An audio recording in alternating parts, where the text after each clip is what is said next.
Yeah, buddy. What up? What's happening, everybody? Welcome back. Blood Splatter Chatter, Verno, and the Missing Link with you to talk Guillermo. Oh, I always struggle with that one. The only way I can say it is if I do the accent. Guillermo del Toro's Frankenstein from It's fun. 2025. Man, what up, my brother? Appreciate you being here Yeah, as always. of course. Happy to be here to talk about this modern classic. Recently watched it's just crazy how this lines up. Recently covered Fellowship of the Ring over at Robbie's channel. Right, right. And this is like just the synchronicity of it's like, I had said like they don't really make films like this anymore. And then here comes fucking Frankenstein. Rare example in Right. this day and age, but it can still be done. Right. It's I was a little well, there's another one coming out that I was like kind of getting it mixed up with.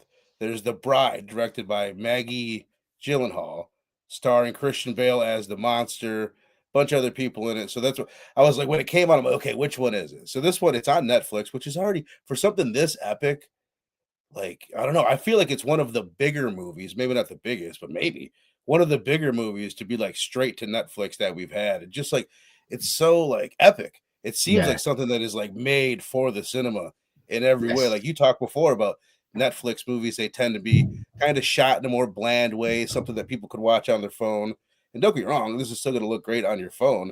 I actually watched it on my iPad one of the times that I watched it.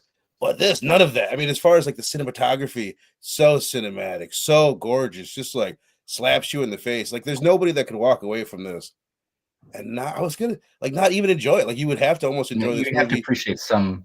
just because of how beautiful it Yeah. is, man. Aside from Yeah. the story and the performances and everything. But really, Now really good.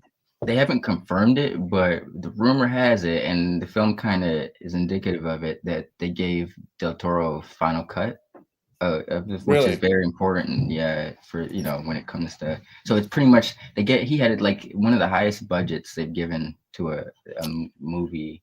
I wonder that's because that's what I was about to bring up right now. What was that one that the Russo brothers did?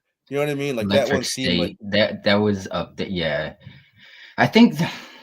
I to be honest, I haven't even finished that movie. But I'm kind of curious as to like where all the money went. I that's what could I was gonna see. say. Yeah, Like this one was $120 million, and there's no like the box office is like 400,000 because there's a limited it was release, like like a it's been 3-day in week. theaters. Yeah, How does this work? I mean, I guess I know how it works. How it works is Netflix gets a certain amount of subscriptions based on having shit that nobody else has. You know what I mean? And that's what everyone's doing. Somebody way smarter than me has crunched the numbers and been like, okay, this makes sense to do. So it's really interesting. What up to the chat real quick? SoCal Dan, my man, popping in here like an hour and a half before the stream.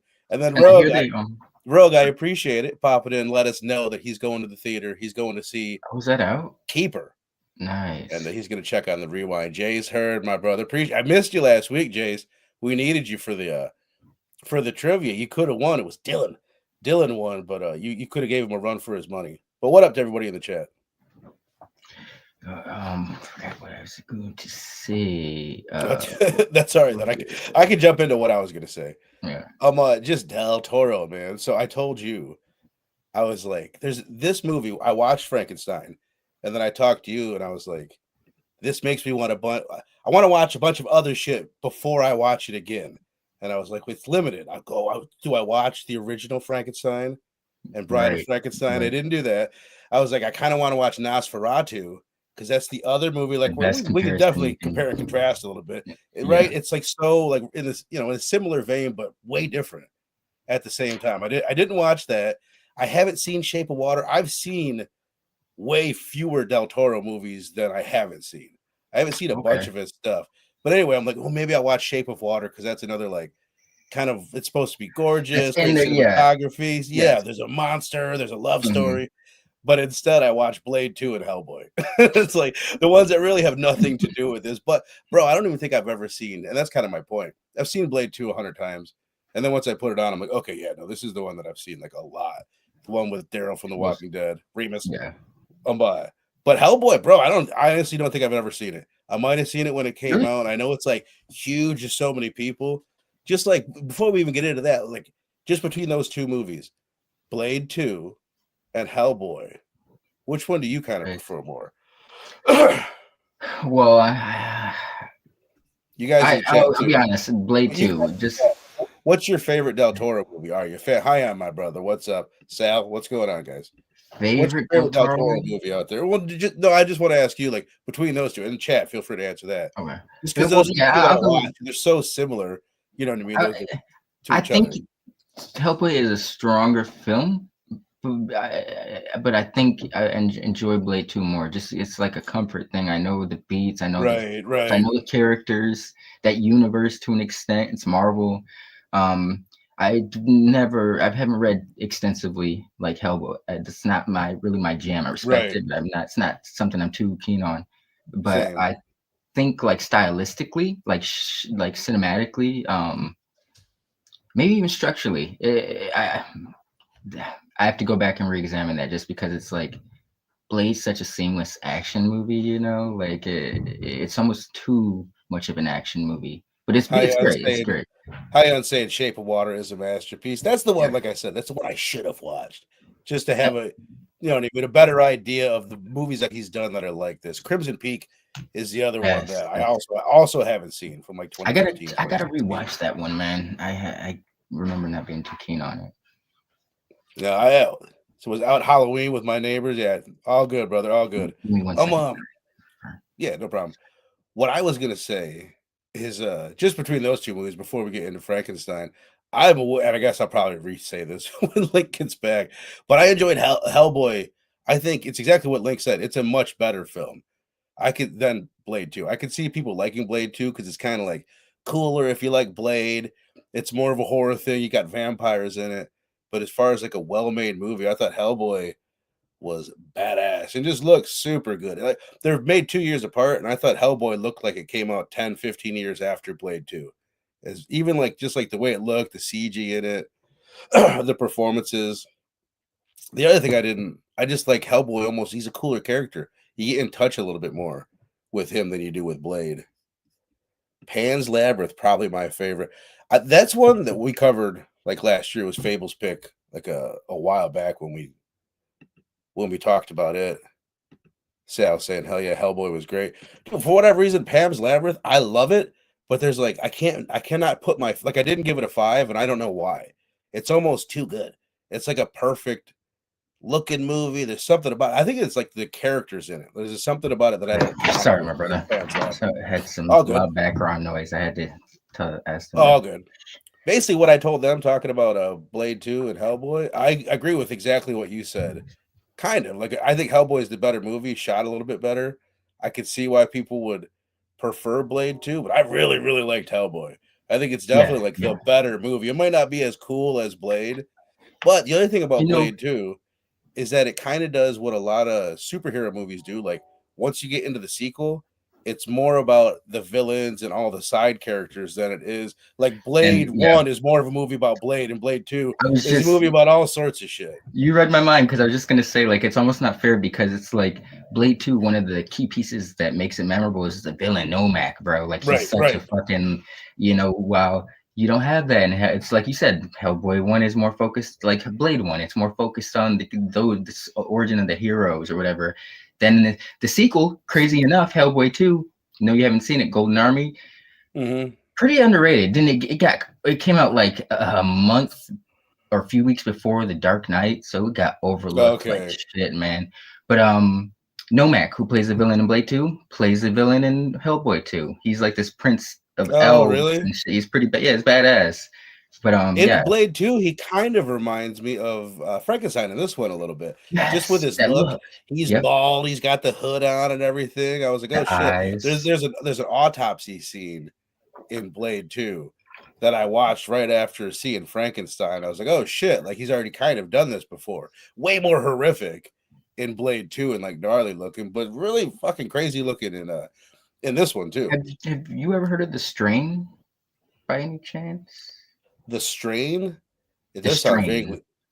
It was like it was like a vampire show on FX they did back in like 2017, I want to say, around there. It ran for like 3 4 seasons, but it had like essentially his design of vampire from Blade 2, where Mm, it's like they got the jaws and shit, the okay. alien shit. Right. Um, it Like Predator looking? Yeah, it was Right. pretty cool. I don't I I don't think FX was the right channel for it, oddly enough. Even though FX, they've gotten better now, Alien Earth, but around S that time, Strain, the yes, the strain, strain, right? the Yeah. strain, yeah, I know what you're talking about, but no, I've never seen it. But okay, so yeah, there's Pacific Rim, never seen. Pan's I, Labyrinth, I, just saw I love last year. Pacific Rim. That's such a Nightmare Alley, never saw. Pinocchio, I did see. I didn't really love it. Nightmare Alley. I guess His yeah, that last was the other couple one that he did films. for Netflix. Which one? Sorry. The Pinocchio one that he did for Netflix, Yo, which yeah, was yeah, yeah. good. I just didn't get. I don't even know if I finished it. Like I wasn't really into it, but it looked amazing. Nightmare Alley was an interesting one. It had Bradley Cooper. Like that, I gotta rewatch that one. Don't remember being the biggest fan. I didn't I hate mean, it, but the cast is crazy. Bradley Cooper, Kate Blanchett, Toni yeah, Collette, Willem Dafoe, Richard Michael Jenkins. Shannon. But anyway, for this one, I will just say I fucking loved it, man. It's so epic. It's ridiculous. You know what? Like I kind of miss that they don't make enough movies like this anymore. I feel like, or at least ones that I see that get popular are Absolutely, movies that take place over someone's like the course of their a life, span of or yeah. even like a long time. Like I love movies like Days Confused that take place in a day, but there's something different about like you spend like someone's entire life together. Even the monster, like you're with them for some years in this one. What I liked about man, I hate to bring it up. Like I think like Nosferatu was fine for what it was, but I don't know. I mean, I'm not like a expert knowledgeable person on either of. I haven't read the novels for either, but I feel like he Del Toro kind of even though I haven't read it, it feels like he was almost like more faithful in a sense, but put his own little spin on it. That it On the organically fit. Frankenstein book, Yeah, they were saying. yeah. As Mm-hmm. opposed to like Nosferatu. Like I don't know. There's something about Nosferatu that was a little boring at Right. times. A little boring, I think this one, comparing the two, I feel like Frankenstein is more like cinematic. It's more like there's more realism in Nosferatu, Yes, right? And yes, the yes. character, I think a lot of times, like Del Toro, I find his characters to be kind of cold, but I find it like way less cold in this than in Nosferatu. Like I thought it was great performances in that one, but I didn't like connect to the characters the way that I connected to the characters in this one. Like not even close. Like these people seemed life. Like sometimes like when people it's old school, people are talking funny, you don't really relate to them. But Yes, this, not at all. Even though yeah, it was lit more like a movie, and Nosferatu is lit like you're there in the yes. actual place and everything, which is Hard to cool. They're see both shit. cool for their own thing, but this one I think is definitely a more enjoyable And watch I for like sure.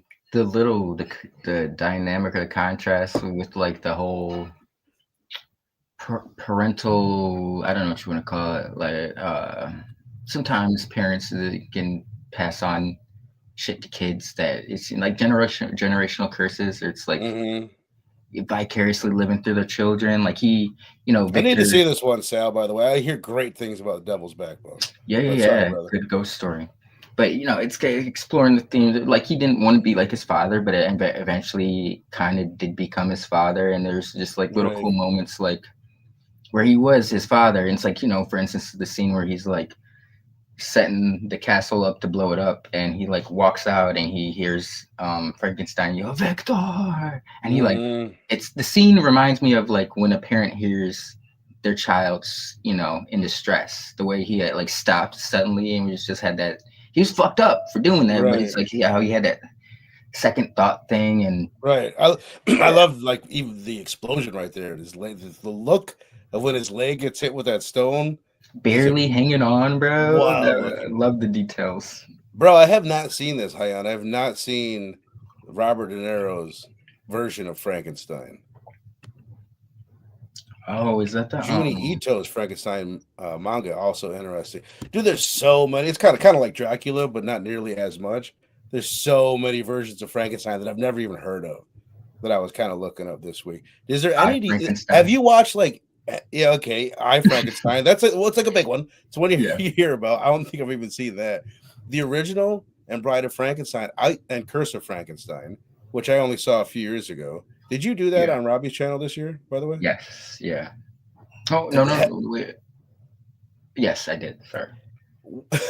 can you think? Have you seen any other ones? Like, are there any like big ones that are actual Frankenstein adaptations, not poor things that are just Like inspired by it, or yeah, Frankenhooker, or even Pieces? I was looking for my Frankenstein shirt, I couldn't find it. Then I realized, like, oh, this is Pieces is pretty much a Frankenstein. Like, it's it's Frankenstein. inspired by Frankenstein. Yeah. Is there any that you can think of that you enjoyed that were like big and popular? You know what? I might just be blinking, but I Right. feel like it's almost like a. I think it's not like a werewolf situation. I think we get more banger Frankenstein flicks than werewolf flicks. But I don't. I don't. I think like vampires and zombies are like when it comes to like you have even though it's a lot of shit that comes with those genres, you get Mhm. consistent hits as well. Frankenstein, I feel like might be far and few. You know, I can't like unless it's Frankenstein inspired. You know, something like that. Like I Right. think there's a lot of Frankenstein inspired films, but Man, I'm looking right now. And of course, there's Young Frankenstein is another one, yes, but yeah, it's a different thing. I'm looking right now, bro, and there's like not one. There's like I've got a list of Frankenstein movies, and I don't know one of them. There's yeah. Victor Frankenstein, came out in 2015 Is it with the one with what's his Daniel face, Radcliffe Daniel Radcliffe and James and James McAvoy. McAvoy? Yeah, okay, I saw that one. That was it was alright. You know what's I funny? I looked Charles at him. Dance is in that, who plays the guy from Game of Thrones that plays Victor Frankenstein's dad in this The one. dad, yo, yeah, with Evil Eye He from Last Hero. Yeah. he plays Baron Frankenstein in that. I would assume that that's Victor's dad. Is that right? Do you know? I can, you know, honestly, I was just saying, like, I would like to. I saw that before I was a horror fan, so I was a little Right. bit more harsher critically of it. I'd like to revisit that one. I honestly can't. I just remember thinking it was a little boring, but Yeah. Yeah, dude. Well, this basically my point is long-winded way of saying, even though I haven't seen most of these, I think this is going to go down as like the greatest one outside of the originals, outside of the oh, Universal Frankenstein and Bride of Frankenstein. It's going to be like the easily, other definitive version of the story. yeah. It feels like a classic Universal tale at its heart, you know, but it's just got Hmm. like that Del Toro flavor spin to it. Speaking of Frankenstein, bro, like I've heard of the actor. You know, we've actually covered a movie that the Mortuary Diary Tales or collection or whatever. But Jacob Elordi as Hmm. Frankenstein was fucking man. He's gonna have a lot of offers coming his way. For Like I sure. was looking at his filmography after this. Surprisingly, it's crazy when I'll be aware of an actor and I'll think they're okay. They got a lot of buzz to them, so they must be in a lot of projects. He's actually not done very Yeah, much, you know. Like this is his big break film wise, and I think we're gonna see a lot more of him. Man's a for fucking sure. stature, like he's 6'5", bro. It's He did you crazy. he did Euphoria, which was Euphoria, yeah, huge. I haven't seen that. He same. did Saltburn, which I didn't see. I never ended up watching that. At one point, we had a That plan was to do it. we should cover that one. That was an interest. You know what? You know what's very similar. I meant to bring this up to you and Stu the other day. Because what's his face is in it. The you know the kid with the eyes and he was the Joker in the new Batman. Um, Oh, I know he what you're was talking about. he was the movie the Killing of a Well, Sacred Deer. yes, yeah, yeah, yeah. Very similar to that movie. Like he almost Really? plays the same role. Yeah, it's In Saltburn? legit. Yes. Hmm. And dude, the other one, do you remember him in the Mortuary Collection? Hmm. Yeah. He's great Yeah, in when he was that. playing He's the so jock. good at that. Is he the one where he got this? Like he got pregnant in that, right? With Yes. the okay, yeah, Yeah. yeah, He's yeah. great. I mean, I think you're totally right. Like he's gonna be a big actor that's sought after. He blew me away. You know what's funny is the whole time that I watched it the first time, I thought he was Nicholas Holt. I don't know. I don't know why. I think I had just seen like an I could, image, I could see it, bro. right? I think they're actually both oddly enough British. He might be Mm, Australian, Jacob Elordi, but I could see it. Like they do have like it's like in the eyes. Like Jacob Elordi is like a more rugged version, look, Right, defined looking version of Nicholas Hoult. Like right. Nicholas Hoult has softer If features. Nicholas Hoult got slapped with a handsome stick, Yes, he he would would look look like like you. Jacob Elordi. Yeah, for sure. Unbelievable though, but he was honestly even better when I thought he was Nicholas Hoult. I was like, I can't believe it. I was already prepared to tell you it's like he took what he did in Warm Bodies and he applied it to Frankenstein. That's what, No, but he this guy, he was so like, you remember the scene where he gets the leaf and he's letting the leaf go down the aqueduct or whatever the fuck that thing was, and the way he's like peaceful. crawling with it was like so artful and tasteful and like I don't know, it was so cool. And I was honestly really impressed. Like I didn't think Nicholas Hoult had it in him, but either way, this guy Jacob Elordi, he is fantastic in it. And he was like, dude, the thing shit. He was like, there's like subtle moments in this movie that I was like, man, this is like people are giving it their all. Like when he's like when he first is brought to life, and or shortly after he's brought to life, and Frankenstein is or Victor is chaining him up, and he's like looking at his fingers. It's Yeah, reminiscent of a baby looking at their being fascinated by their own hands and shit. that's Like, awesome. and it was it just. I don't know, for him to be a young actor, and this was supposed to actually go to Andrew Garfield at first, so I thought that was interesting. Like Wow. it was gonna be because Andrew Garfield is much more of a name, Jacob, especially if you're looking at the filmography, done way more stuff, Right. and it's just interesting that I think I actually remember Garfield saying something about how they might have been they were willing to wait for him, but he said he wanted to give it to like a fresh blood or so give someone a shot, and it's cool because it definitely played out. Like Jacob Elordi was it's just he had a really cool look, man. Like I think that it's definitely Del Toro's visuals that helped with the look, but it's like there's something about Yeah. his acting that brought that it brought it to Dude, for life. sure. The especially like the scenes with him and Mia Goth. God, I don't know why it's Goth. I don't know why I said it like I that, would but say some of the scenes with them together. There's one in particular where they're like sitting down having this like intimate moment, and like the sadness in his eyes like blew me away. Like how like so vulnerable much you got to emotion. be Yeah, to do that. I don't know. It just looks so good. It looks so different than also than like what we're used to or what I'm used to from the Frankenstein monster. I'm glad you brought her up. Actually, dude. Okay, so I love the movie, but I almost feel like her character. I get the point of her character, but Mhm. she really didn't do too But there was much. something missing. I was gonna say the Yes. same thing to you, bro. First of all, I thought she Yeah. was amazing. Let me say that Yeah. first. Like she is. I said this like before, like a couple movies back, that a couple horror movies ago. For her, it's like her plan is like she's like I'm gonna be the greatest scream queen ever to live, and she's just taking nothing but banger horror Just legit. projects. Yeah. Even Yeah. though this isn't horror, this is like almost like the perfect thing for her to take. It's still Mhm. in that world. It's Frankenstein, so it is horror in a lot of ways, even though it's really not. But it's also her spreading her wings a little bit and going in a direction that I've never seen her go. Using her own British accent, I'm sure it's tweaked and taken less modern, but blew me away. She's got this way, Yeah. and she does this in the Ty West films too, where she's like on the verge of crying while she's talking. You know what I mean? She doesn't It's like cry. unless it's not a non-annoying version of what Kirsten Stewart from Right, right. the vampire movies does. Twilight. Yeah, Twilight, she's always shivering. And it's like, bitch, are you gonna cry? Are you about to crack? Like, what's going on? Like, that's choose funny. one. But yeah, Mia Goth deliver. It's funny you bring up. It's like I was thinking about her performances or her doing other movies, and it's like even I don't know what's going on with Marvel's Blade movie, but she was attached to that for a while, Right, and that's horror related. Even if it's in the world of comic books. right. But yeah, there could be more. There's definitely probably more on the cutting room floor when it comes to her. Did they? I don't know if they showed her face. I watched this twice and I didn't fucking bother to pay. Did they show her face? Because she played the mom. She played young Victor's mom at the beginning, but I don't know if they ever showed her face because if Oh, they did, it would give more reason as to why he had such a fascination or a deep respect for her, even though it was his brother's are you girl. talking about the Victor's mom's face in the movie? Yeah, Yeah, they do show her. I can't remember what she looks like. It it was said Mia Goth. it's Mia Goth played the mom too. Mhm.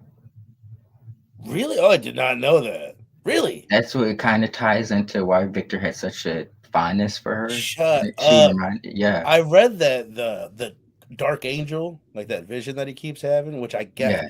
I wasn't trusting AI when I was trying to ask it questions about this because there's so many adaptations and I wasn't fucking 100% about anything that it told me. But according to AI, that stuff isn't in the book. Like that's unique to this movie. But it was saying that the Dark Angel kind of looked like me, his mother.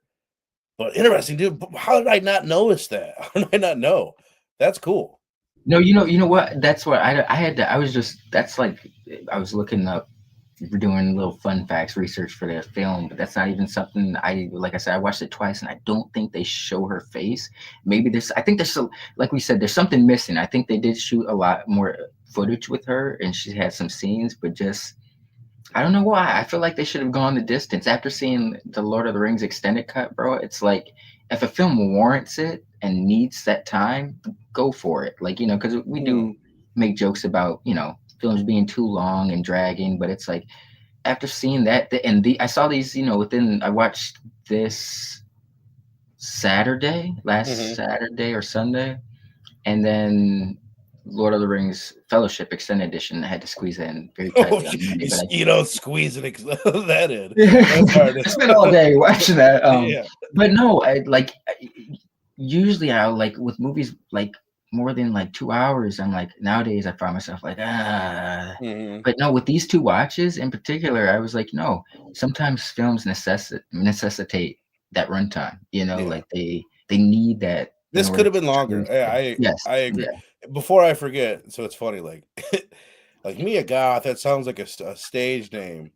Her full Is name, it? her given name is Mia Gypsy Mello da Silva Goth. So it's like, Makes yeah, she sense. just shortened it up. Yeah, she's got a wild ass name. Mia Gypsy would have been cool though. Or Mia Mello, or those are all like All of them, yeah, right. They all would yeah. have worked. I was gonna say the thing that to me feels like it's missing, but I guess it's not because it's not in the original book. But like, were you expecting her to become the bride at the end?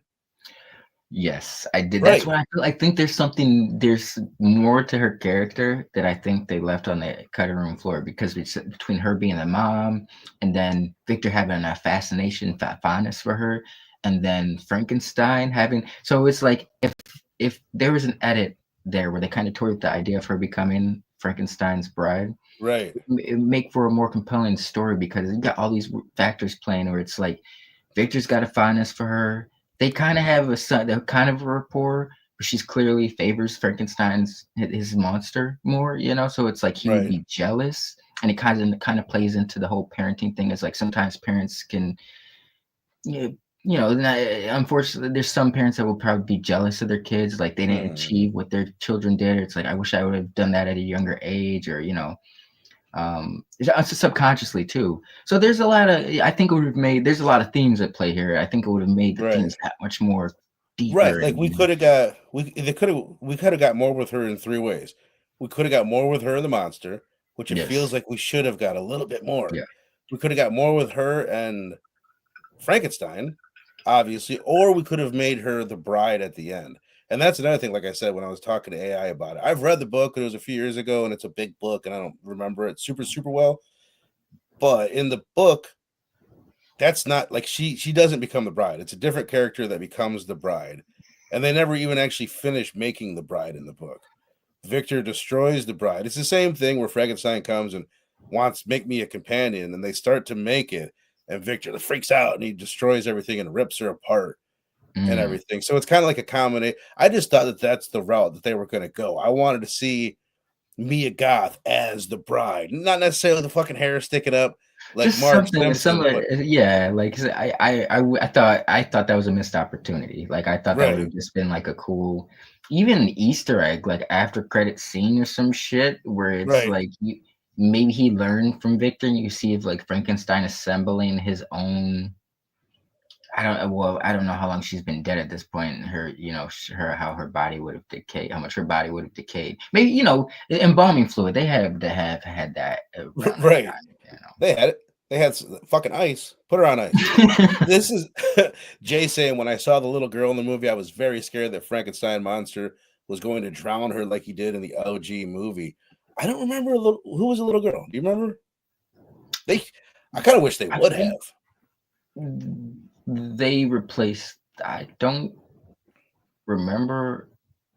Maybe when he found the family, but in the woods when they're telling the story. But I don't remember them focusing on the kid. To be honest. Oh, maybe there was. Yeah, maybe But they had I a little almost feel girl. like they replaced that type of relationship with the old man. Like that was the old man Right, that was blind. He could have easily just kind of went to town on him and was right. very caring of him. Trying to think. I don't remember a little girl.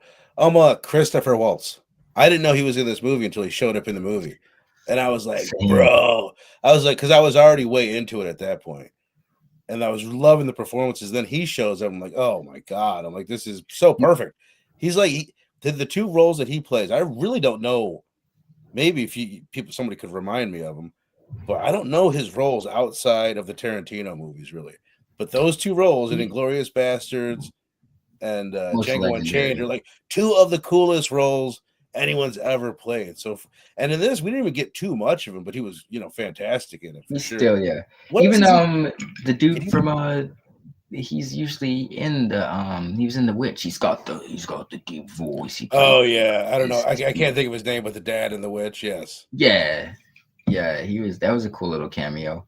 But Christopher Waltz, man, I would say that the Tarantino films are definitely his defining performances, but he's been in some cool Mm-hmm. things. Like he's usually kind of playing a similar dude. He's in Antila Battle Angel, the anime movie that came out like 2019, Robert Rodriguez. Okay. Yeah. Yeah. He's in Tarzan, Old Guy, James Bond, Spectre, Spectre. bunch of shit. That was an interesting one. He did a French Dracula movie that came out this year. That's interesting. Yeah, I I don't will know. definitely check. I just would have thought that he would be like an even bigger. You know what I mean? He should have been everywhere after his work with Tarantino. It's kind of surprising that he hasn't been in that much huge shit. Because Hollywood, there's ageism in Hollywood. I think they're slowly getting over that. But he was like one of the shining examples. Like I remember when he I forget what is it, best supporting he were like won an Oscar Academy Award for best supporting actor in Inglourious Bastards, and which was kind of shocking at the time because that was like his first big break, and he was like well into, I think he was like in his mid 40s, late 40s, Really? and most people don't find success like that so late in life. He's an older man that became a top tier actor. It's So like Ricky and Gervais. yeah, in a lot of ways. But Jay's he saying was. that there was a little girl with the family. I was gonna say I remember. I they didn't really focus on her too much though. I thought they would. You know what they did? They did. It was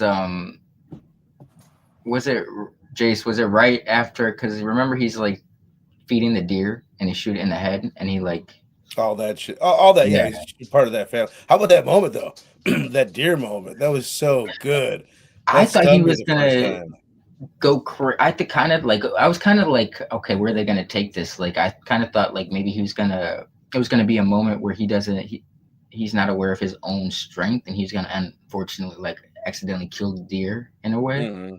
But that's the shot to the head, the Bambi shit still took me by surprise. I was like, God damn, man, like it was an interesting movie.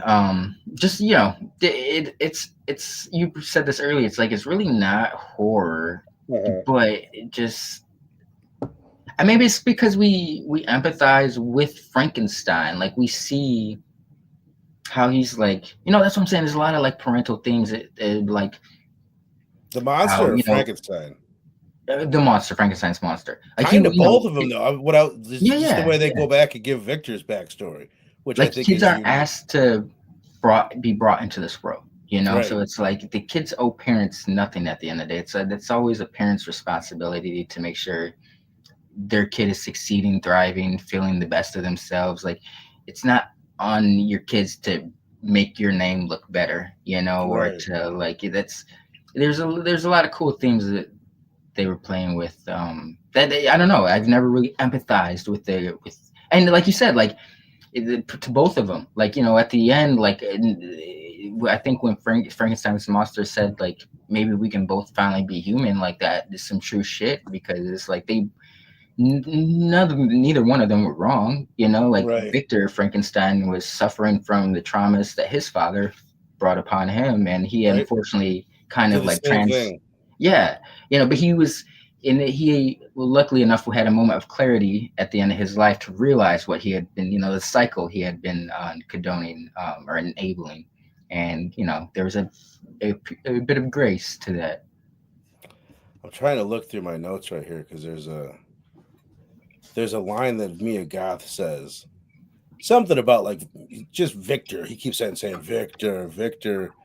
She says something along the lines of, "Man, I wrote it down. I wish I could see it. I wish I could Bro, let find it." I me mean, say that real quick while you're trying to find yeah, that. no, One go of ahead.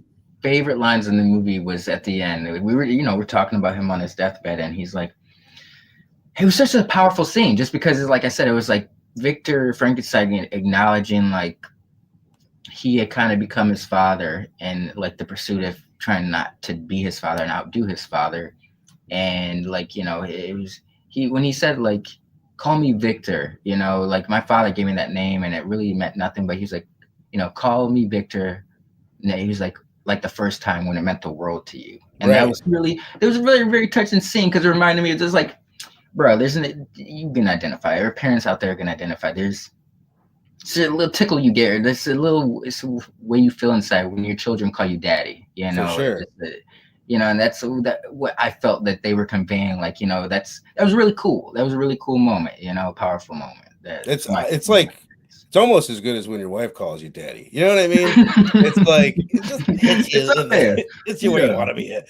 No, for sure. And that's the thing. Like a line like that, that's what this movie does really well. Like it could easily, I could be in the mood where I'm like, fucking so corny. Yeah. Call me like you called me a middle when it meant the world to you. It's like, oh my god, gag me with a spoon. Cheesy shit. But I ate the whole thing up. You know what I mean? They do Yeah. it so well that it's awesome. And I wonder if some of these lines are from the book because it's obviously written that way. The line, it's really similar to the line I was looking for. Uh, Mia Goth says to Victor, perhaps for the time being, that word, meaning Victor, that mean that word means everything to him. And that's what really made me realize, like, oh, just like when he was a kid, his dad meant everything to him, and now he's That's doing what he's trying to. not the same shit, not exactly a mirror to it, but But no, there's he's not there's a lot of appreciating the similarities. relationship, and he's like he's got his mind focused on everything else, and it had me thinking, just like Except the whole thing with like man's obsession with their work. And it's like, why do men work or why do women work? But like, you know, looking at it like through evolution, mankind. Yeah. we work to provide for the family. That's how we're wired to do, right? You're just wired Mhm. like that's what you're gonna do. You're gonna farm, you're gonna do whatever you gotta do to provide for your Make family. sure yeah. But it's that same mechanism that can It go makes you that overlook. leads you to obsession and like workaholicism and being obsessed with Absolutely. shit, which distracts you from your family. And Yeah. that's like that line. That's what this movie in so many ways is about. Is exactly that. Like with the sailor at the end. Again, it's kind of corny.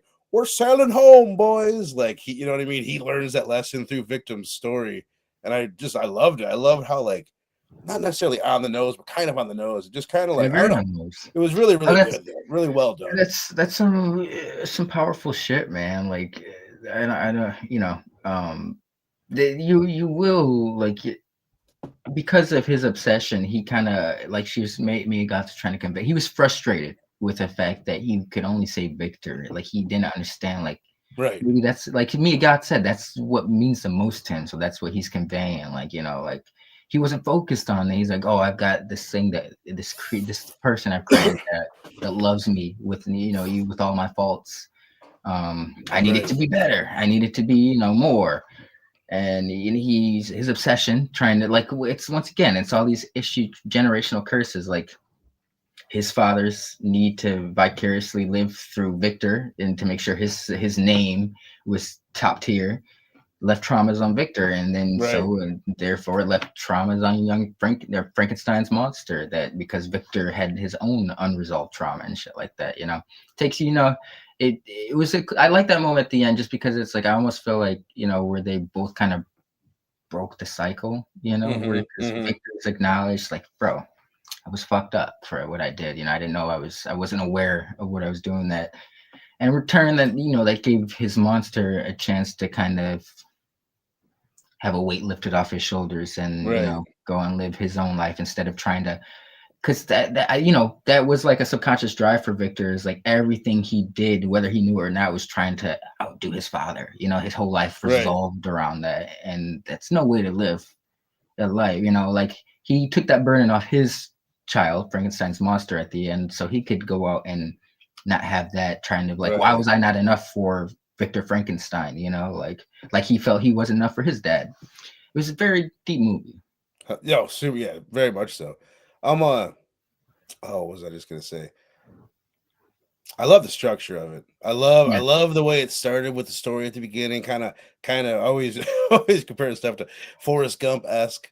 You know what I mean? And it's how the book starts too. But I love it. Like it turns out you've been telling the story this whole time. Flashback, touch base a few times. I love movies like that. What What's I that what I thought was Stephen King book or movie where they're in the old folks' home? Is Cocoon. is the Green Mile like that? Is that the Green Mile? I'm thinking, yeah, the Green Mile, where the old man is telling the story the whole time. Anyway, I just love it. I'm a sucker for movies like that. You know the There, Green Mile? I no, I've seen the movie. I haven't read the book. No, I mean whatever. The movie does the same thing. Oh, here's what I was going to ask you. Here's what I was going to ask you, man. Should we prevent death?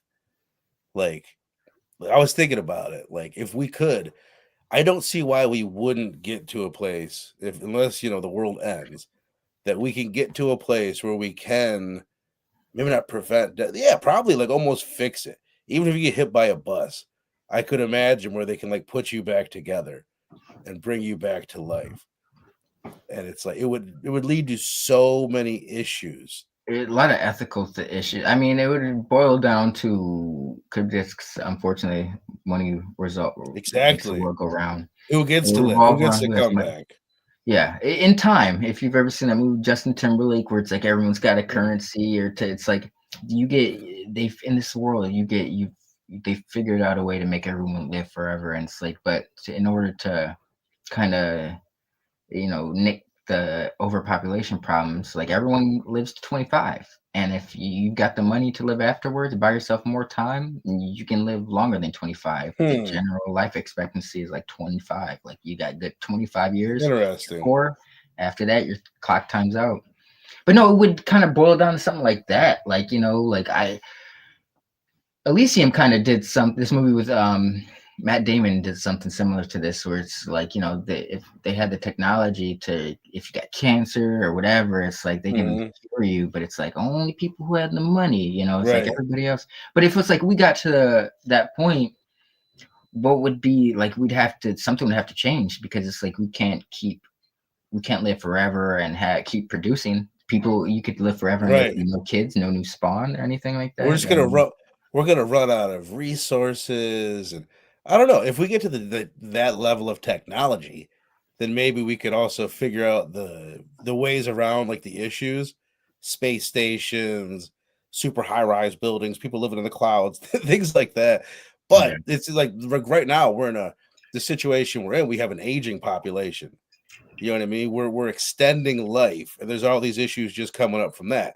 Social security issues and just a lot of issues. We I like was so just many. having a comment about the conversation about my mom with this the other day, like how our generation, we got to come up with a new game plan. Like that Social Security is not going to be how it's been a staple for years for previous generations. Shit's running out, if not Yeah, not already out. unless they figure something else out. I mean, we will have to, but I don't know. That is, yeah, it's. I remember a few years ago, Elon Musk was talking about how more adult diapers were being sold than baby diapers. I don't know Hmm. facts into that, but that is an That is interesting interesting, right? That's a correlation. big deal. That does see, yeah. It seems like it would be an issue. It's just definitely going to make I a mean, lot of but at the fucking same issues. time, a lot of like sexual kinks are at an all-time high. So it's like maybe those adult diapers entail an area connected Jay to that. saying, I think The Outsiders also has a reveal that it was someone's life story being told to the audience. Yeah, I'm trying to think of other movies that are like that. I love them though. I love movies like that. What's the one, The Princess Bride, where you've got the little kid from the Wonder Years, Fred Oh yeah, Savage, yeah, just Fred Savage, getting yeah. the story told to him the whole time.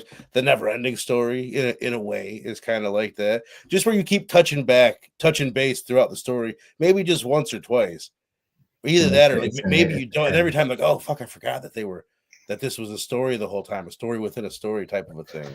You know, it's man, you had it's crazy. Like when they had introduced, I distinctly remember checking when they not when they introduced him, but Christopher Waltz was at the castle saying, "Whatever you need, my men will build it for you." Mm-hmm. And it was like 40 minutes into the movie, and I was like, "Man, they're." I said this to myself, but it wasn't like in a bad way. Like they really haven't done shit. It's been a lot of setup for the last 40 Right, minutes, but it's not bad setup. Like, right. you're still in enthralled by the whole journey. Like I like the chapters too. Like how it was like the first half was Victor's point POV, then the second half was his monster's POV, and then it Right. came to accumulation at the Were end. you surprised? Have you seen other things? Because I remember when I first read the book, and it was when I was a mailman. It was when I was delivering mail, and I was listening to the audiobook. I was really taken aback when he becomes articulate, and I was like, "What the fuck? Am I this Frankenstein?"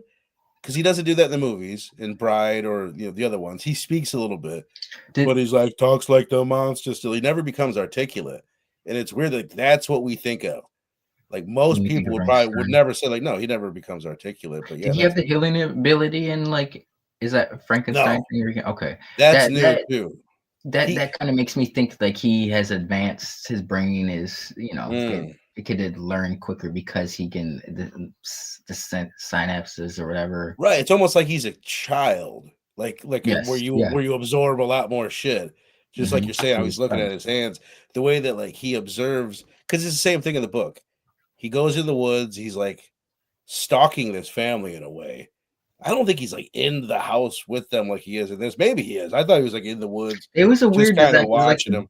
the barn was connected to the house where it had this fucking hole where it's like Yeah, it was like you mill somehow they gears. missed. Yeah, Mill yeah. gear room. That's what I was like, why is nobody using this room? But I guess the room is just for these to house the gears for the mill or whatever.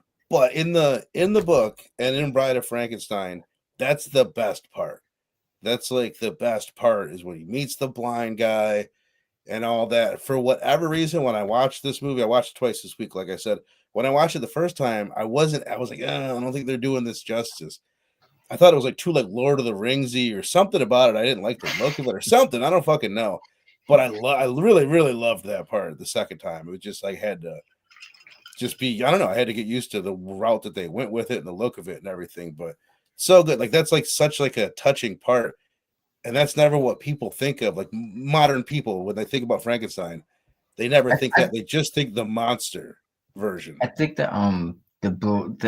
like in terms of the look with the family, I think it was like a good contrast to like the bougie high end fashion, the high end life that it was in contrast to Victor Right. Frankenstein. Like they were people of the earth and prayed to Right. forest spirits and stuff.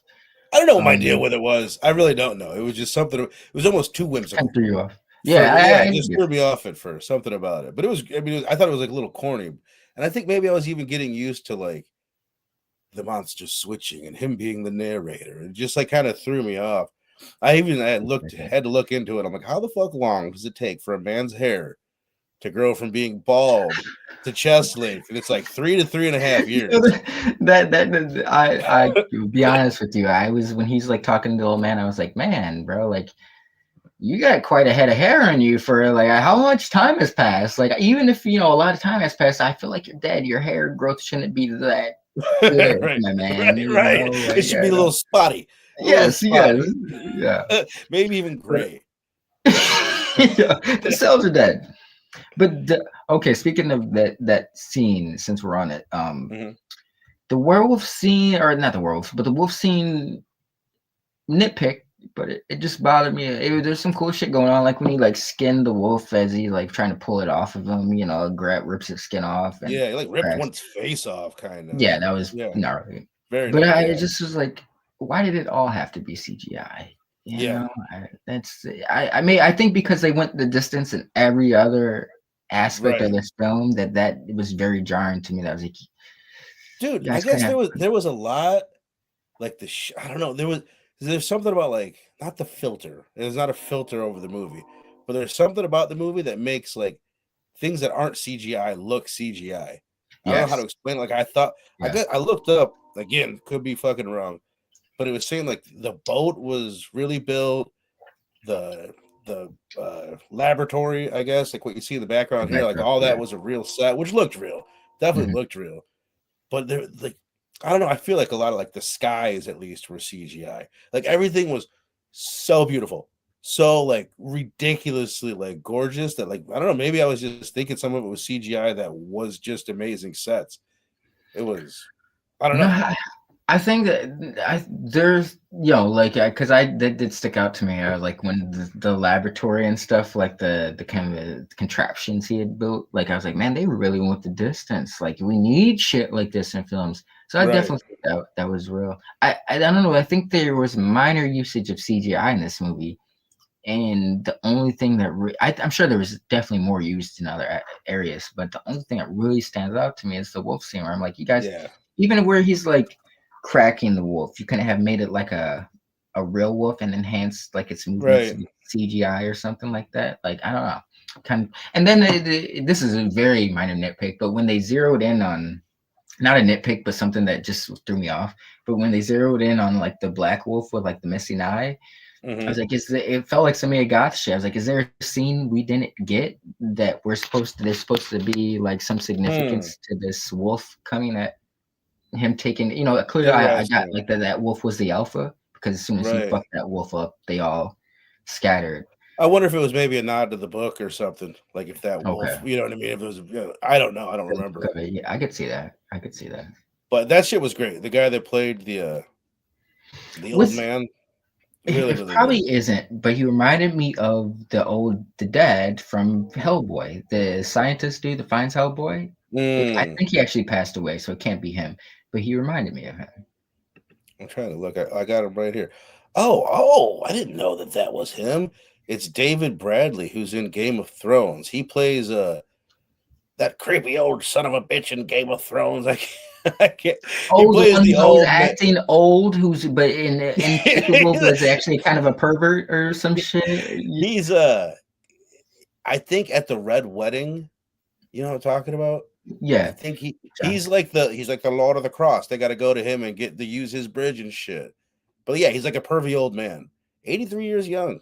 This guy, I did not Ooh. recognize that that was him because he usually play, or at least in Game of Thrones, he plays like a pervy old like bad It's not guy. someone, yeah, maybe that's what threw you off the subconsciously. Like, yeah, I don't trust you, motherfucker. There's something Right, about you. right. Let me see what else I want to get to. I feel like we got to a lot. I did want to mention a couple lines we said a couple earlier. There was another one. I wrote that down too. Now I can't fucking find it. It was early on in the movie. Oh, when his mom dies. Such a good line. It's one that it sounds kind of corny just because of the language, but talking about his mom says she was life. She Mhm. who was life was now death. And like that is like such a good line.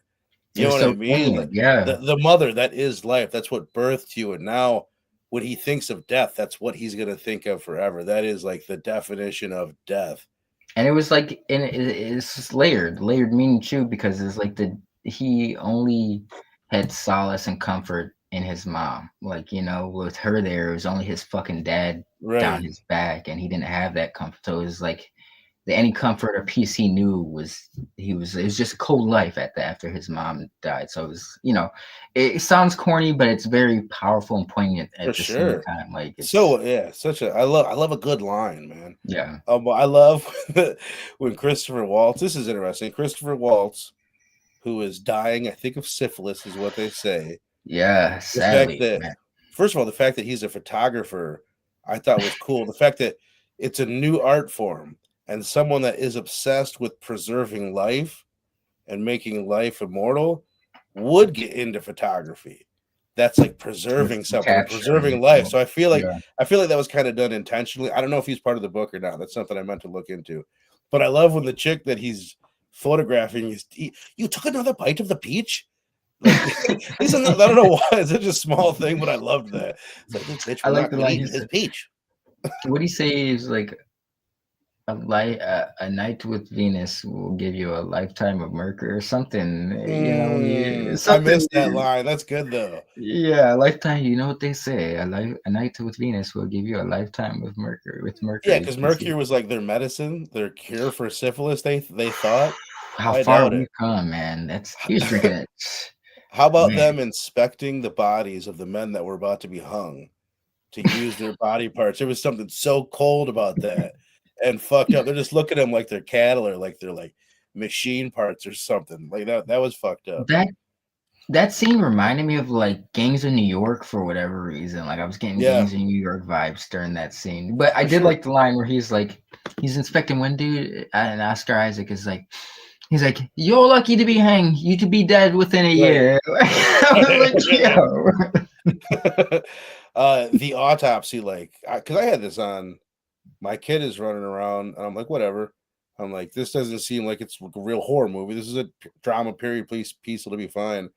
And then when he starts cutting into that leg, when he does like the not the autopsy, but whatever he's doing, you know what I When mean? he's assembling the shit. Disassembling parts, yeah, Yeah. disassembling and assembling, gnarly. That was really You know what? fucked up.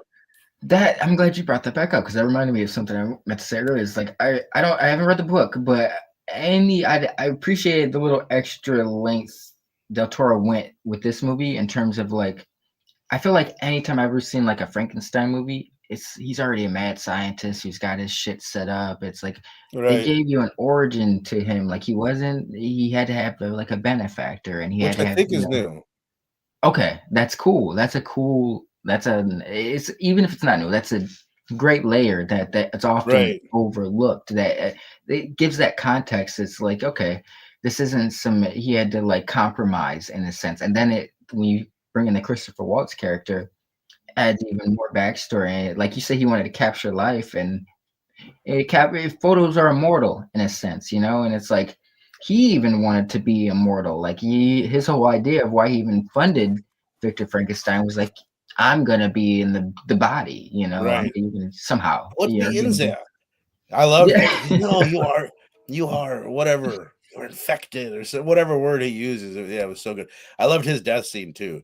Like just when he The smacked the back. ground, his head busted up. And Jace Hurd has a good question. It says, "Question: What Universal monster remake made by Del Toro would you want to see next?"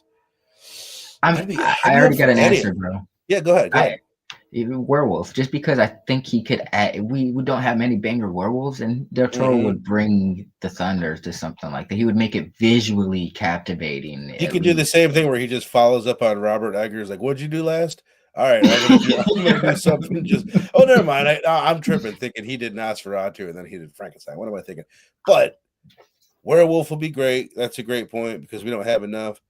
The love story in Dracula, just because I I think think he would do good with that. He yeah, would he do would good with knock the it out the look. park, The look of everything could be amazing. bro. Shape They of could make Water, the Dracula character more interesting. I think he could do a good yeah. job with that. Instead of like Dracula, because Nosferatu, Dracula always kind of comes off like the same asshat. I think he would kind of give like a compelling stance to Dracula and his machinations as to why he operates. Where you're almost like, damn it, bro, maybe Dracula's not the villain. If Right. not, where we Right. always kind of tend to see him. It will be cool, right, to see a Dracula, like see him get bitten. See Yes. like that story What of led to Dracula, the starting yeah. like 200 years before the regular story, then kind of cut off with the guy showing up at the castle, like how the movie normally started. That Mm. would be a cool take on it. I would, you know what? I would love to see him even though he probably never would because it's so oversaturated. I would love to see Del Toro's take on zombies as well, Fuck just yeah, because I love zombies. I would love that too. He loves zombies. Oh, Yeah, does he? Sal's got a great point. Says Hunchback of Notre Dame, that would be badass, or That Notre would be Dame. so interesting. Yeah. He says he's heard that he wants to do a Phantom of the Opera, which would be perfect for him. Ooh, And that's something like we have never. I mean, there's been a lot of Phantom of the Operas, but there has not been a modern, popular, like mainstream movie that you know what I mean that I younger people remember. will watch. Yeah, I was gonna say I think they have. I haven't seen one in like the last one I seen was like 2004, 2003. Had like Gerard Butler in it, Emily Ross. I think Gerard Butler was actually playing the Phantom. Emily Rossum from fucking Shameless was in it. Huh. I have not seen that in Jesus years. I Christ. don't remember liking it, but I was Eh, 16 at the time. It was not really in my wheelhouse. I could not fucking type for the life of me. Phantom of the Opera movies. I don't think. Oh, Oh shit! Jekyll It and just Hyde came would be over. cool. Yeah, Jekyll and Hyde would be great. That's another one that there hasn't been a modern remake of Jekyll and Hyde that was really really good. That you see, I feel like that and Werewolf kind of in the same. I think maybe Jekyll and Hyde would resonate more with people since it's a Right. and it's kind of like a shout out to the whole. Invisible Man. You're right. Do fucking do it all. Do them all, Yeah, Del Toro. I would like to see his vision, his on every classic Universal monster. To be honest, I trust him. I had just another fucking. Oh, I unhighlighted it. Oh no! Whatever. It's just other like moments that I really liked. Does it towards the Oh, end? this is one thing. This is one thing I liked. I like that when he makes the monster, and then right afterwards he says this achievement felt unnatural and void of meaning. And to me, that's just like what almost anything. It sounds so bleak and like depressing, but like you're fighting for something, you're trying to get something, and then once you get there, it's very rarely like it's like super satisfying. It's like, oh, Got a okay, well, fuck, movie. I guess I The did that. journey, That's human the nature. journey is often more rewarding than the It's destination. everything. Like, yeah, It's everything. It and makes me I think think of that Paul McCartney. Or no. Oh no. There's a movie called or there's a song called "Fixing a Hole." On fixing a hole where the rain gets in. Anyway, it's about like once you fix that one hole, you turn around and there's another one. It's like son of a bitch. And yeah, Pink Floyd has other lines, another line that's really similar like that. And and then one day you find or whatever. Once you finish the shit, you turn around, damn, there's another one. And I I used to always remember. think that was a really psychedelic thing, but it's more of No, just like that's life. that's some real shit. No, yeah, I remember learning that harsh truth at like it was like around 19, and I had I had my job for about a year, but it's like, man, I thought when I had a job I'd have money to actually do shit, like buy all this dope shit I wanted. And it's like it seemed like yeah, at the time it was like I had a car problem, take care of my car problem, and right after that, when I fucking save my money up, something else pops up, and I'm like, what's going on? Like my mom's like, that's kind of how life operates. You got plans Right. that, and life tells you otherwise. Exactly. But yeah, Another John Lennon line. Life is what happens to you while you're busy making wait, other plans. yeah, That's it's so true. always stuck with me, dude. That always fucked me up. It's Always. so true. So true. All right. I Well, think real we. quick, Yeah, no, please. the younger brother, I liked him, but I feel like it's almost like Mia Goth. I feel like there was some shit left on the cutting room floor in terms of Right. their whole. Because it's like I get what they're going for when, spoiler alert, the brother was like killed off. Unfortunately, trying Mm, Victor met them again, or no, Frankenstein's monster met Victor, but when he said, I was like, always, I always feared you. I got that he was always trying to appease Victor, but it's like we didn't see too much. right. I even I thought, they didn't really explore the fact that Victor is so fond of his wife, and his brother Hmm. didn't really have any They thoughts didn't on tie that. it Or in really. You're right. It's like yeah, it's like they left some shit. It is imperfect in those ways. But at the same time, minor. It's minor. it's hard to Yeah, fault it because it does feel like it flows so well. yeah, Like yeah. I like when a movie like, oh damn, we're at the end of this thing. You know what I mean? Like it really does kind of feel that way. And the way it does it, where it's like there's an hour left and they tell the monster's tale. So you're like, oh damn, I'm an hour and a half deep into this thing. There's an hour left. And then like it has a way of like when it does the monster stuff with the old man, that's like a half hour of really good shit. Then that's over, and it's like, bam! Now we're You're at wrapping that. shit up, and it's like Yeah, it really, really, really flows well. So I can't fault it too much. But yeah. I'm I glad agree. you said that right off the bat. Like we both feel like there's something missing with Mia Goth's role, and I think it's because that's not her role in the book. I don't Okay. know. I'm not 100%, but I don't think it's that big of. I don't actually. I'm not even fucking 100%. But I don't Yo. think that that's his brother's wife in the book. But I could be wrong, and Okay. I mean, I don't think she necessarily has the relationship with the monster that she has. But again, okay. I could That's be wrong. so. It was very I'm trying to confusing to think. try to look into that to figure that out. But I think it's because it was switched and it wasn't written I, prior. I will say, if Zack Snyder can get multiple cuts for his Netflix movies, bro, like let Guillermo del Toro get Right. the extended cut for this. Hell yeah. I'm glad that we did this, man. We weren't planning on doing this one, but I'm really glad we Yeah, did because yeah. it was excellent. A I'm very really glad pleasant it's one that surprise. I sat down and watched twice too, and just like I said, I enjoyed it the first time. I fucking loved it the second time. I was like There's really, so really, many really little into details I picked up that second watch. Like, I'll do second. I've learned a lot from you with second watches, but it. sometimes I'll just kind of, it's like a second watch, and I guess I'm not doing my job and picking shit up. But it's like this second watch, I was noticing a lot of more subtle things that did, like, things if the problems I voiced on here were kind of initial things I had qualms with my first watch, but my second watch, like you said, it flows so well. It's like I can't. I'm not mad at the movie for not exploring those different avenues. It would Right. have been cool, but the final product We squeezed. like we talked about before.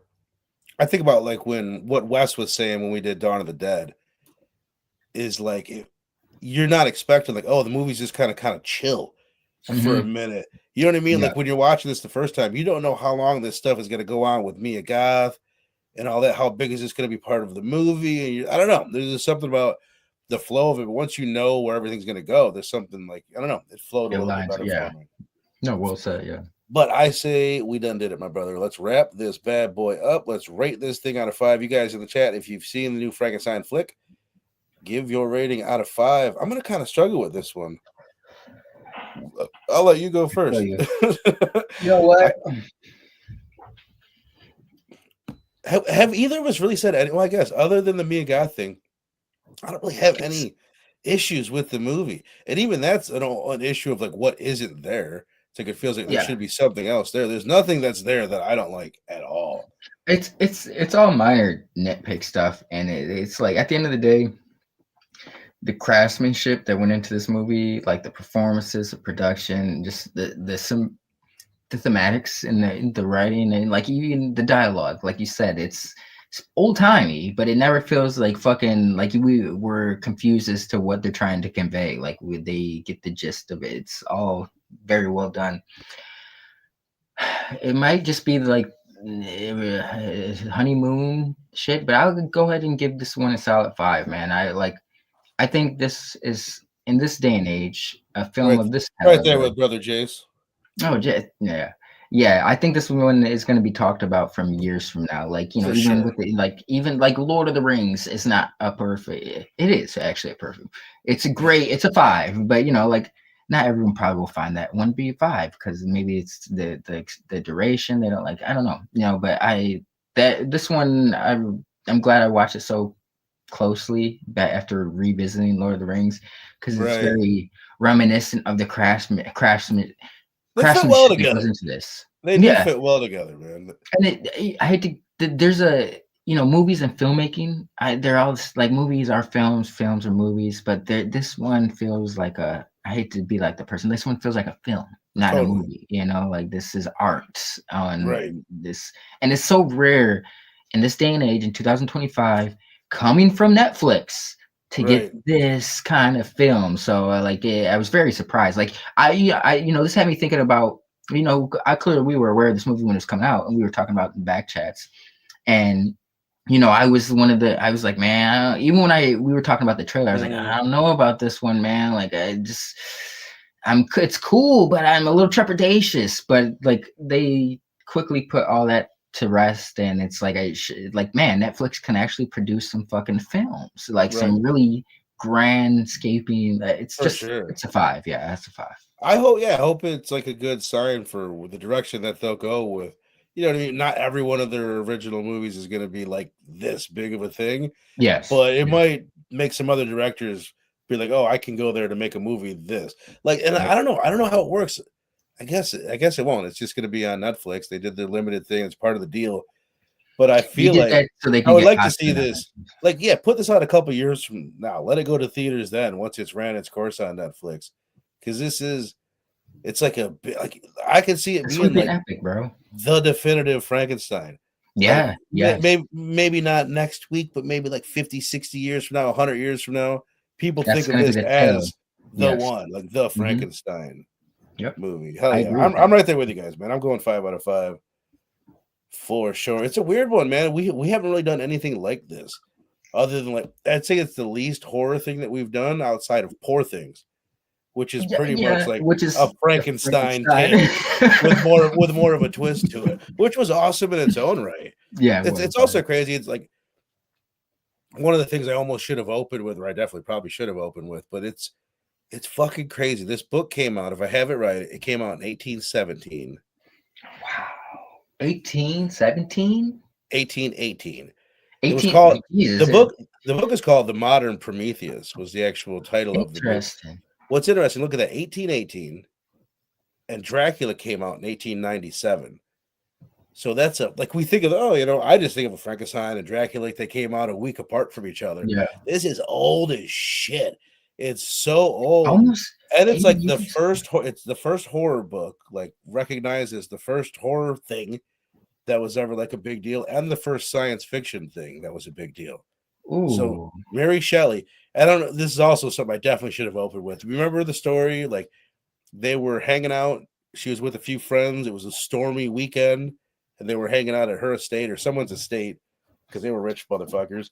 And it was like, what do we do? I have an idea. Let's have a competition and see who can write the scariest story. And she's like, okay. And she just came up with this shit like on a weekend. You And know what? the other guy was Lord Byron, who went on to become the inspiration for Dracula. Dracula, yeah. There was stories written about him that Wow. it was like the inspiration for the first aristocrat vampire. And it's interesting that the movie ends with the quote, the Lord Byron quote, which I just fucking loved.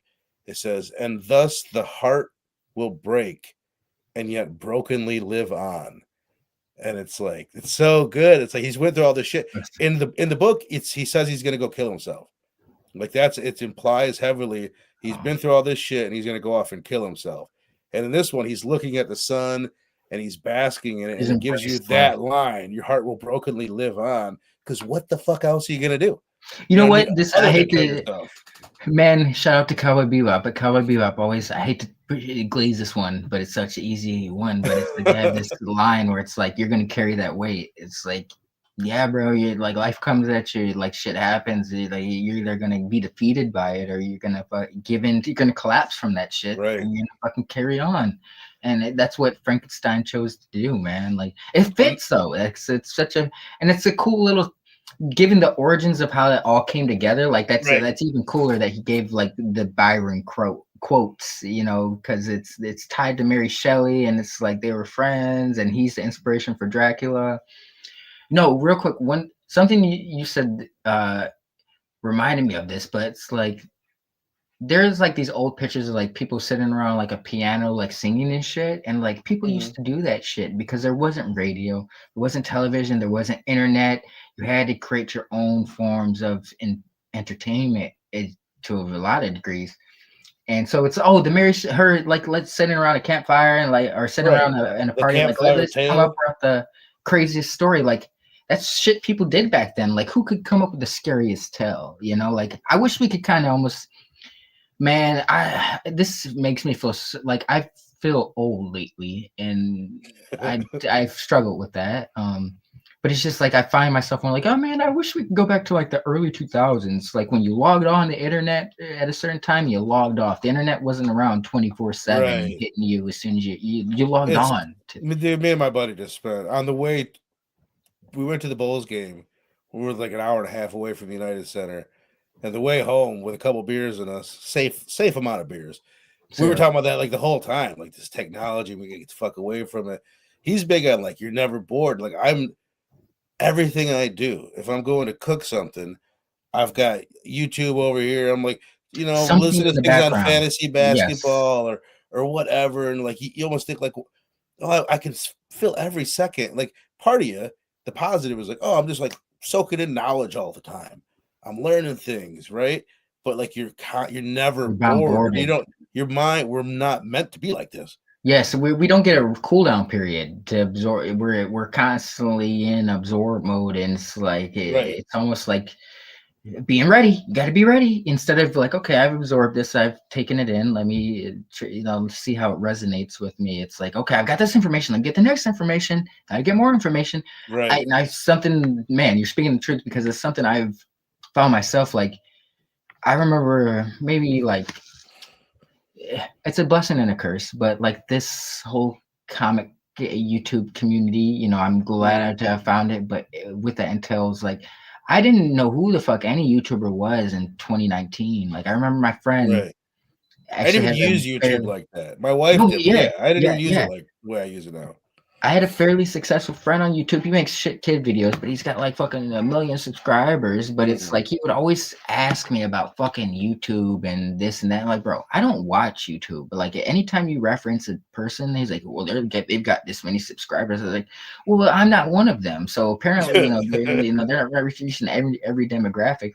But it's like back then, I didn't like now. Like you made a very valid point about always needing background noise. Like if I'm just sitting there thinking, let me put on a video. Let me like maybe watch Totally. something. Like I Do didn't used to you be like that. Like do it. you bring like because I usually do like just think about like, oh, I came up with this idea in the shower. It's like a thing. You come up with ideas in the shower. It's because there's nothing in there. Well, there is for me. Usually, a lot of times I'll bring my phone or I'll have something in there. I'll be listening to a podcast in the shower, and I probably Same, bro. shouldn't. Yes, yes. Bro. There's been many times where I'm getting ready to get in the shower. I've even hopped in the shower and I have to get out and be like, oh, I don't have my phone or my tablet. Like I can't It's just take a terrible. regular shower. I got to be listening to something. It's so tricky because I assume so many people are like that. A lot of people don't even like think of it as a negative, and maybe I'm dwelling on it too much. No, you're right. But and let's wrap this shit up. But I'll just say, like, me and my wife were talking about doing like we're calling it the Black Sabbath, but it's basically like a Sabbath thing. I think is that a Jewish thing? On Sundays they don't use technology or so. Anyway, whatever. Oh, The no, point yeah, I feel it. the point is what we're talking about doing is like just like pick a day of the week, no phones, no nothing until the end of the night, and then we'll do a family movie night.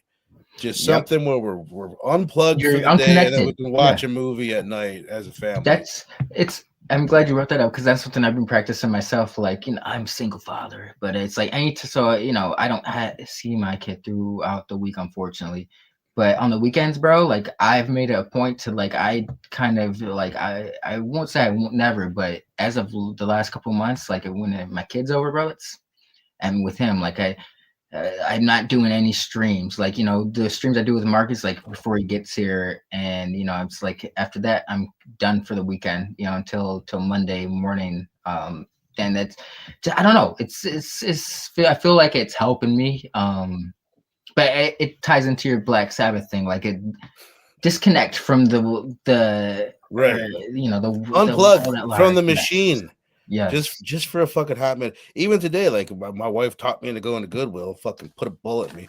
But anyway, I went to Goodwill, which I just hate. She wants to go there like every day. She loves it. I love But Goodwill. I fucking. But anyway, like I'm gonna leave my phone. I'm not even gonna bring my phone. And it seems like such a crazy thing to do. But it's like, I don't know, just every now and then, just like fucking leave this thing behind. Bro, all right, we'll wrap this up. But it's just like this is something that's been really weighing heavily on me. It's like I was thinking back to like I didn't give in to like having a cell phone until 2012.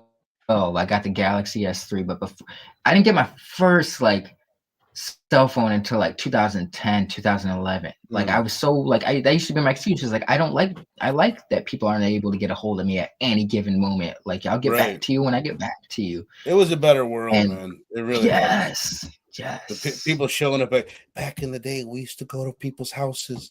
You ever seen that stand-up bit? We had this thing.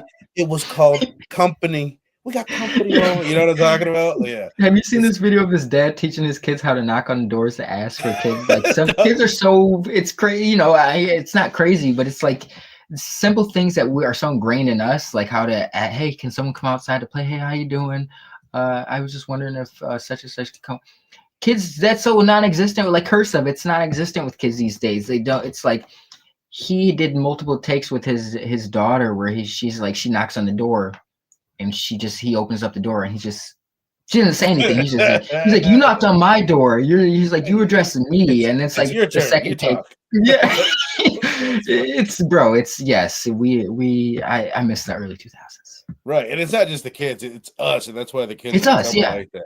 It's bad. Yeah. It's bad. It's depressing. Let's move on. No, but all right, hell yeah, man! Great conversation, great movie. 5 out of 5 from both of us, and still haven't seen it, man. I own it, but we're doing it, man. This one is on the HBO. It's on the Max, as the kids call it these days. Weapons, probably like I feel like it's the most hyped up, talked about horror movie of the year, maybe outside of Frankenstein, at least at this moment.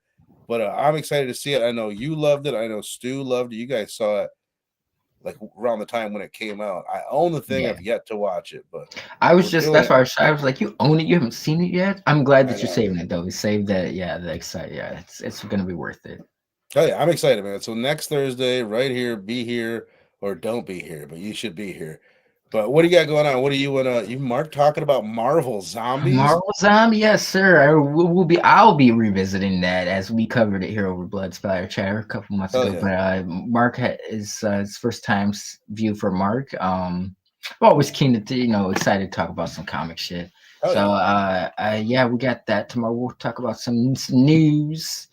A lot of announcements that have been made this week, pop culture wise. What, dude? And I keep forgetting. Like, is this is live on the YouTube or what? I'm like still confused about what you're doing. What day and when? When tomorrow? So for every Friday about 7 p.m. Eastern. Okay.